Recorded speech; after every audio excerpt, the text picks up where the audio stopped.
নামবে নাগরিক ঐক্য।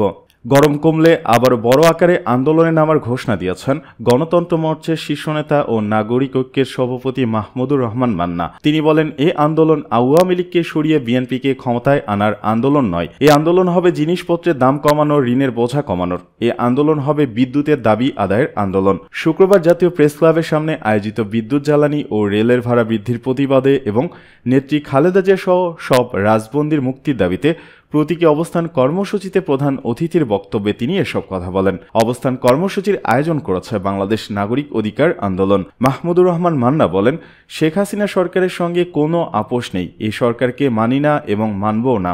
এ সরকার যাই করুক তাদের মানার কোনো প্রশ্নই আসে না। দেশে মানুষের জন্য আমাদের লড়াই করতে হবে। মান্না বলেন, আওয়ামী লীগ সারা দেশের জনগণকে অসুস্থ করে নিজেদের চেহারা ভালো করেছে।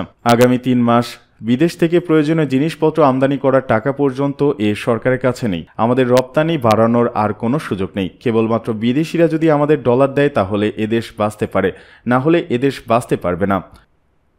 এদিকে বিএনপি ভোটারদের ভয় পায়, তাই নির্বাচনে আসে না, জানালেন ওবায়দুল কাদের। আওয়ামী লীগের সাধারণ সম্পাদক এবং সড়ক পরিবহন ও সেতুমন্ত্রী ওবায়দুল কাদের বলেছেন, বিএনপি ভোটারদের ভয় পায়, তাই নির্বাচনে আসে না। এই ভয় থেকে নির্বাচন বয়কট করে। শুক্রবার বিকেলে রাজধানীর বঙ্গবন্ধু অ্যাভিনিউতে আওয়ামী লীগের কেন্দ্রীয় কার্যালয়ে এক যৌথ সভার শুরুতে সাংবাদিকদের এসব কথা বলেন তিনি। ওবায়দুল কাদের বলেন, আন্দোলন ও নির্বাচন ঠেকাতে ব্যর্থতা।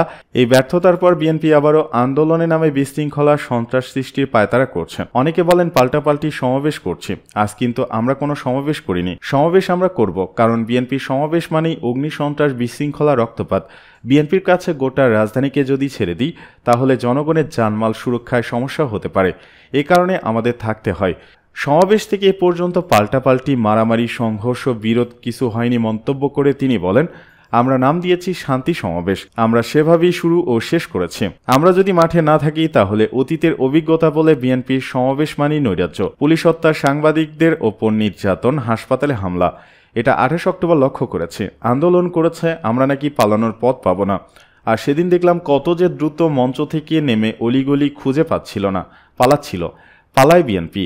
আওয়ামী লীগের সাধারণ সম্পাদক ওবায়দুল কাদের আরও বলেন, বিএনপির ভারপ্রাপ্ত চেয়ারম্যান তারেক রহমান 2007 সালে মুচলেকা দিয়ে লন্ডনে পালিয়ে গিয়েছিল। সেই নেতার আজও দেশে ফেরার সৎ সাহস হয়নি। যে নেতার নির্দেশে বিএনপি চলে সেটা রিমোট লিডারশিপ। নেতৃত্ব যদি দেশে না থাকে সে আন্দোলন কোনোদিন সফল হয় না। আন্দোলনে ব্যর্থ হলে নির্বাচনে ব্যর্থ হয়। ওবায়দুল কাদের বলেন, আগামীকাল শনিবার মোহাম্মদপুরে আমরা শান্তি উন্নয়ন সমাবেশ করব। সেটি বিকেল 3:30টায় শুরু হবে। সূত্র দৈনিক ইত্তেফাক।